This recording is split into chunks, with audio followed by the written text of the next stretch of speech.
Good morning everyone, and welcome to our recipe and demonstration of how to do a tray baked lasagna. You're going to get 12 portions out of this, and I'll show you what I use. The good thing with lasagna is really you can put in pretty much anything you want between the sheets of pasta. Make a sauce of whatever flavour you like. This is my take on the traditional one with the minced beef. I have onions, I have celery, I have carrots, I have mushrooms, I have cheese that will get split between the bechamel sauce and half of it on top to give a nice crust on the end. And we've got the ingredients here for the bechamel, so we've got flour, milk, butter, I've got seasoning here. Small pan is for the bechamel, large pan is for the bolognese sauce. Over here we've got the oil. I use Worcestershire sauce in mine.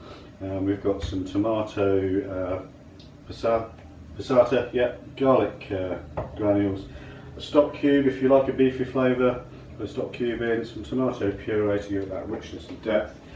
And basically all I'm going to do is, I've done the prep, so basically all I'm going to do is cook. So we've got the light on, I'm going to turn the hot plate on, and I'm going to turn the one for the onions and the sauce up to 9.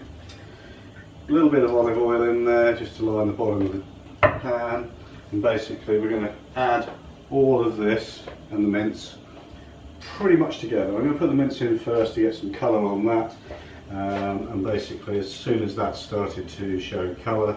Now this mince is just purely a supermarket pack, so nothing fancy. You can go and get it from your butchers. It will be slightly cheaper. Depends what sort of mince you like, whether you like lean, whether you like it slightly fatty. It's your choice. This is lean. The main reason it's lean is because we're all on diets in this house to try and lose weight. Since this COVID-19 has taken in, we've managed our 1 walk a day, and we're doing a little bit on the cross trainer, but we're not doing as much exercise as we used to. Now you can hear that's got a good sizzle on it. Get my man cloth out. It's not a man cloth, it's a chef cloth, so I'm allowed to do with that what I like. You can see the smoke coming off this. I'm going to put the extractor on, it's a little bit noisy. And we want to get some colour into that. We want the flesh to start to brown on the outside. That's where the flavour comes from. So, and as soon as that starts to happen, then we'll add the rest of these ingredients and we'll start doing the sauce. While that's starting to brown, I'm going to start the bechamel sauce. That starts with butter, a good dollop fat, possibly even more fat. That will go in, and that will create the base for the sauce with flour. And then you add the milk. I'm going to add some seasoning to it as well. Seasoning for your meat. Depends how salty and whatever. You've got to get used to your own flavours. I always put a little bit of salt and pepper in because it does enhance the flavour. But when it comes to eating, my wife, my daughter and I, the three of us that live in this household, my daughter hates pepper. She knows I put it in food and appreciates the flavour, but she likes to put salt on afterwards. I am the total opposite. I don't like putting salt on my meal, I like putting pepper on my meal when it's finished. So you have to cater for, doing your catering for it, if that makes sense. As always, we've got a bowl of hot soapy water. Just going to wipe down where the mince was. Knife's gone into the sink already. We'll talk about cleaning on a separate video, but basically this block gets a really good deep clean once a week. The rest of the time it's a wipe down with hot soapy water. If I spill anything dramatic on it, then it gets a bit of sandpaper on it, and I take it down and then I re-season it, but that happens probably a couple of times a year.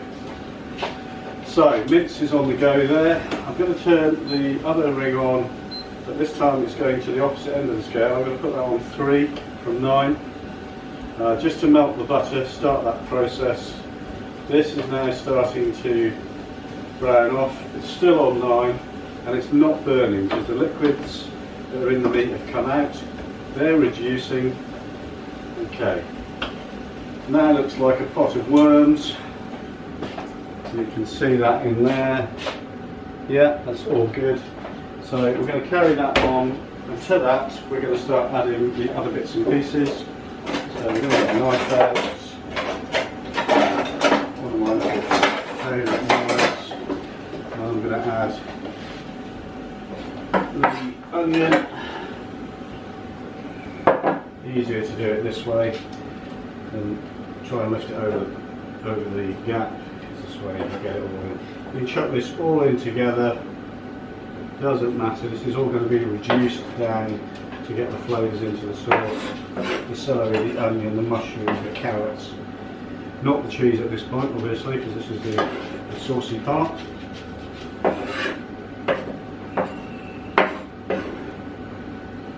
That's all going in. That's cleared that lot. Get that back onto the heat. Get it stirred. You want to get a little bit of colour and sweating going on the veg, which is basically chopped tomatoes that have been through a blender. That's how I would refer to them. We do use tin tomatoes as well sometimes. This was the only tomato-y based thing I could find in the shops. With this coronavirus going on, they run out of tin tomatoes, and yeah, so we have this. So I'm going to stir in the puree. The stock cube will melt down into that. That is going to start now. We'll put the whole lot in. And that container was 500 grams, so half a litre pretty much. Let's stir that in. Now we need to make this quite wet at this point. We also need to turn it down, so we can turn it down to 6, and that will start to soften the carrots, the celery and everything. You know that they've browned a little, but I'm actually going to add some hot water to it. So I stick the kettle on, and as soon as that's on the go, I'm going to start on the bechamel sauce for the other layers between the lasagna. I've got a sheet of lasagna, so we're making a 12 portion, one nice big dish there. That should be boiled in a couple of seconds. Butter here is almost melted. We're going to put some flour in that to create the thickening part of the sauce. And we're nearly good to go. Okay, so stir that in. That's a nice wet liquid. Stick a lid on it. Do the bechamel. So that that butter has melted. I'm now going to put enough flour in there to make it into a paste. 1, 2 to start with. 6 bit as they were. Stir that in. And I'll show you this after it's all stirred together. You want to cook this flour out, because what you don't want is the taste of flour in it. So I'll just show you that. That is basically the flour and the butter together. So it was 1 heap big spoon of butter, and then 2 heap spoons or soup spoons of plain flour, and that's created that paste. Now, if you've never made a bechamel, one thing I will tell you is always keep stirring. Never turn your back on it, because it will thicken and turn to gloop before you know it. So I'm going to turn the heat up slightly to number 4, add a little bit of milk, and you do add this very slowly. Yeah, a little bit of milk, and there's other ingredients you can put into it to give flavour, which I will do as we go along. So that's gone to a slightly runnier paste, a little bit more. And you just keep doing this until you have a creamy, smooth, relatively thin sauce, which is just butter, flour and milk. Nothing else in there at the moment. A little bit more. As it starts to thin down, you can add more each time, but you must keep it moving. Okay, if you stop moving this around the pan, the flour will stick to the bottom and start to burn. And when you go back to it, on top it will look absolutely fine, because the milk is settled on top. The minute you try and stir it, you end up with loads of lumps if you stop. Okay, so just keep stirring. A little bit more milk. We're nearly there on the milk, so I'm going to put about maybe half a pint in there just to get that all stirred in. Because this is on a low heat, and I've just put quite a lot of milk in there this time, it is smooth as smooth can be. It just looks like a creamy liquid. I've lid the milk out because I might need a little bit more. I'm going to turn the fan off now so you can hear me a bit better. And we're going to add just a little bit of English mustard. Stir that through to get it off the spoon pretty much. Pop that away. And then make sure you go back to it. Get that mustard through the whole sauce. This is now getting thicker. I nearly lost it there because I left it. I was talking to you for a moment. Not quite. It's all good. It's come back together. So that is starting to thicken. The only thing left to add to this is the cheese. I'm going to do that shortly. Out of the bowl of cheese we've got here, so we're going to put about half of that in here. Yeah, that can go in. A couple of lumps there, but they'll melt down, that's not a problem. And then what's left is for the topping of the lasagna. You don't have to put a cheese topping on lasagna. I always have. I like it. Some people don't. They just put a layer of bechamel on the top and let that bubble up and brown. That's absolutely fine. Cooking is all about getting what you want on the plate at the end of the day. All I can do is show you what I do. It's a matter of taste. It's a matter of what you find easy. There are loads and loads and loads of chefs out there that tell you you must do this, you must do that, and it doesn't, or it won't work. What I've found over the years is actually 9 times out of 10 you can bodge it and make it what you want it to be. I'm going to add a little bit more milk to that because that's starting to thicken now. And again, it's the same process, you keep it stirring. Do not walk away from a bechamel sauce. It will mess itself up on you very, very quickly, and you will end up having just a saucepan full of stodgy flour with some milk around the lumps. So that's going to do that. So once that's thickened, we then have our fillings ready. I'm going to sign off now. Have a quick tidy around, wait for those two to finish cooking, and I will be back with you shortly to do the assembling of the lasagna. Okay, cheers guys, thank you very much, we'll see you next time. Hi guys, welcome back. Right, so before I started off, we have made the cheese sauce. That has now finished and cooled a little bit and is ready for making the layers. So we're going to put that just there. You'll see how I build it as we build the lasagna. The bolognese sauce is reduced, but actually for making a lasagna for tray bake is a little bit too thin. So choices here are, if you're happy with the taste and everything, you can let it reduce some more, or what I'm going to do now is actually thicken it a little bit. So thickening, I'm going to use gravy granules because they are already flavoured, and I'm just going to sprinkle a few in. It doesn't take a lot to get your thickness how you need it. Stir that through. I'm going to turn the heat up a little bit so it speeds the process up. Put that up to number 7 out of 9. This will start to simmer very, very quickly. Keep it moving so that it doesn't burn underneath.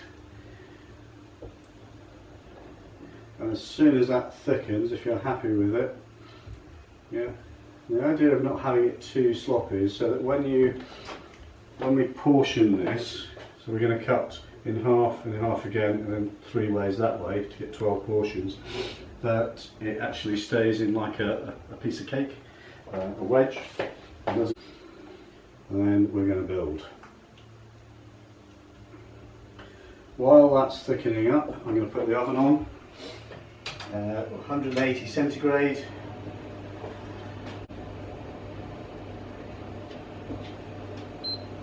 Okay, there we go. So what have we got on the block here ready? We have got sheets of cheese from top, sheets of lasagna for your layers, bechamel sauce for in between layers, and your main bolognese sauce there. So don't need that because we're going to use a ladle. And I always start with bolognese on the bottom. I've seen people do it in different ways. Basically, you can see that's quite runny still, but that is thickened enough, and with the extra cooking in the oven with the lasagna sheets over the top, it will come out beautifully. Okay, good dose on the bottom. Okay, so that's covered the base and some. Your lasagna sheets, depending on the size of the dish, will depend on what you can get away with as far as how you do it. Don't worry too much if it overlaps a little bit. It's not going to harm it. If you're wondering what the little ruffing noise is, it's my dog. Somebody's just tapped on the front door and she's now having a moment, so if she starts barking, I apologise. Right, so first layer of cheese sauce now, bechamel sauce. It has had cheese added to it, as you know. This will create your first layer, and you can do the layering in whatever way you want really. There is, you know, again, the purists of making lasagna will say, oh, you don't put that much on, you don't do this. You are the one that's got to eat it. Yeah, we're not doing food here to sell or in a restaurant or do anything really. It's for you, for home eating. So again, we're going to do the same layering as before. People will tell you it shouldn't overlap. It just means you're adding a little bit more pasta to it. Entirely up to you. If you want to break these sheets and do it that way, you carry on. There is no right, there is no wrong. This is all about good flavour, home cooking. I would say this is, we've done this so many times, and you get 12 meals for the price of a packet of mince, some celery, tomato and onions, and mushrooms in this case because we have them. And yeah, it's all good stuff. If you end up with spare mince, spare cheese sauce, guess what? You can use it in different things. It doesn't have to all go in this one dish. This mix I've done is probably slightly too much. I'm using one more layer and then the cheese sauce on top. And we've got 3 layers of mince and 1 layer of cheese sauce plus the topping. You can do that mix in whatever you want. So mince wise, this is going to be pretty much spot on. I'll tip that on. Okay, that's all good. We're going to do another layer of pasta, which will be the last one.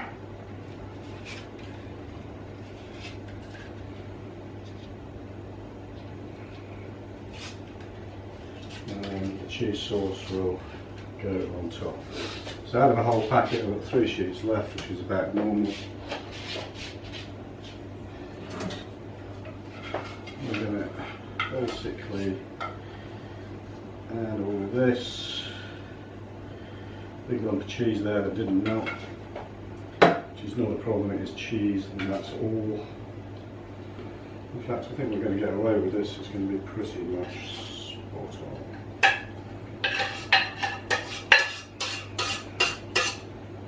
Okay, that can go as well. Just going to spread the sauce around. There we go. Okay, that's that. Last bit, just a bit there. I'm going to cover the lasagna if possible so that it doesn't go crispy, because if it's not covered then it will crisp up.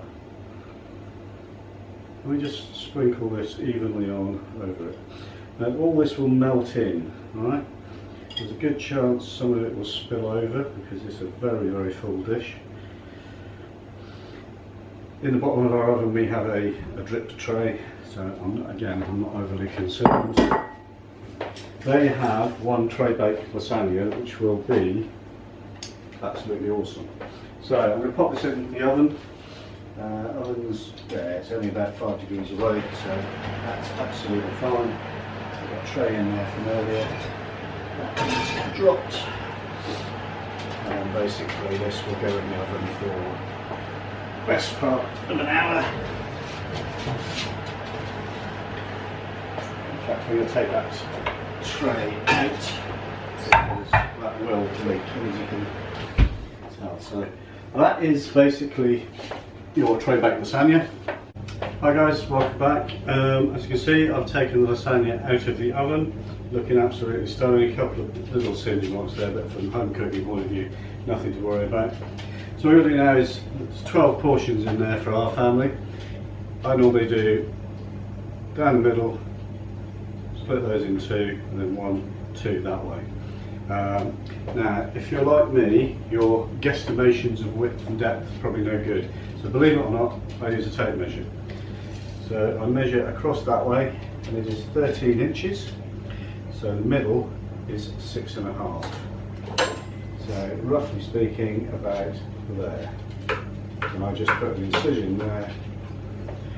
So 6.5 takes you down to 3.25, which takes you to about there. And we'll do the same on the other side, so 3.25 in, about there. So it's that way. I will cut them straight across later. And then the width of this in the middle is 11. So 11 divided by 3 would be just under 3 inches, 3.75 inches. So again, same process I do. It's about there. And 1, 2, 3, there. So this is tape measure done. So now it's just a matter of following these lines across all the way.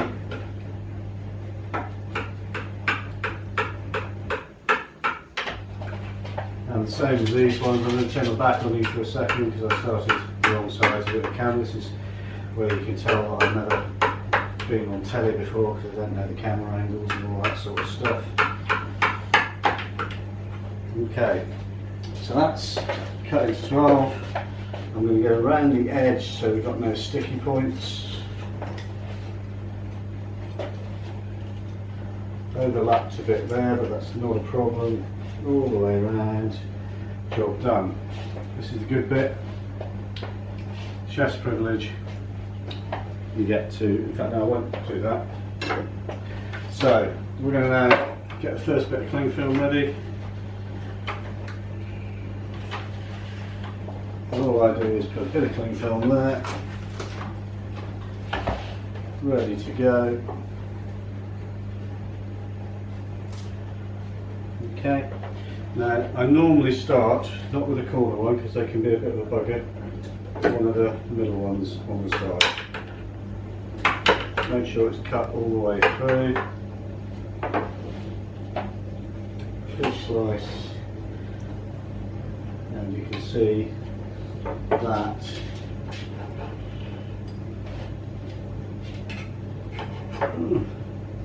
is layered all beautifully all the way through. Put that into the middle, and basically I do 1, 2, 3, 4. Do that another 11 times, and there you are. There is your individual portions. And as I say, you can divide this into 6, 9, 12, 16, whatever you want, whether you think portion size is right for you and your family. I have on occasion when I've been really hungry had 2 portions. I hope that's been useful for you, and we'll be back again soon with the next recipe. Take care and good night. Bye.